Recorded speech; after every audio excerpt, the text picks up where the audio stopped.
The doctype HTML declaration, right at the beginning, I used doctype HTML.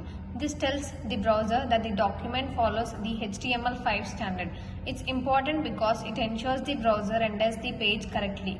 Opening the HTML document, next I open the HTML structure using the HTML tag. Everything inside this tag is part of the HTML document. Inside it, there are two main sections, the head and the body. Inside the head section, in the head part, I have included a few important elements. First, meta charset UTF-8. This makes sure that the text on the page supports special characters from all languages. Then I use the title tag to set the page title as Ripika Yekula Resume, which appears on the browser tab. Most importantly, I added a style tag for internal CSS. This is where I design the layout, colors, fonts and spacing for my resume. The CSS controls the appearance of my resume. For example, I set the font to Georgia for a clean and professional look. The background is light grey and the resume itself has a white background with some padding and a soft shadow to make it pop visually. The body, actual content. Now let's talk about the main content inside the body tag. Everything is placed inside a div with a class called resume. This acts like a container, helping me keep all the content grouped and styled together. At the top, I added my name using an H1 heading. This is the most important text, so I gave it a large, bold appearance.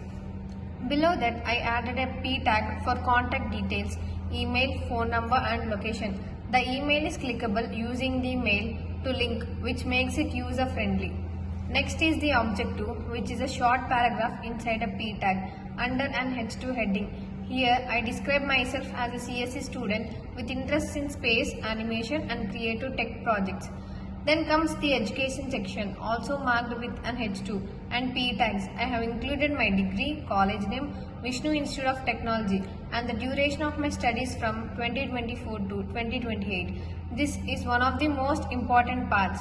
I used an unordered list UL with bullet points to clearly show what I know, like HTML, CSS, Python, C, GitHub and basic animation tools.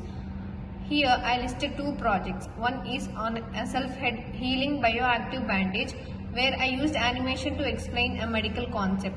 The other is a drone project where I built a simple drone controlled through a smartphone app. Each project title is wrapped in strong tags to make them bold and stand out. Next, I listed the languages I speak, Telugu as my native language, fluency in English and Hindi, and I am currently learning German. Again, I used a clean list format here. And finally, in the hobbies section, I listed a few things I enjoy, like writing documentaries, watching horror movies, exploring creative ideas, and learning coding skills. These reflect both my technical interests and personal passions. To wrap things up, I closed all the tags properly, like div, body, and HTML, which is crucial for the code to work correctly. This project helped me learn how to structure a web page from scratch, style it using CSS, and present. Thank you.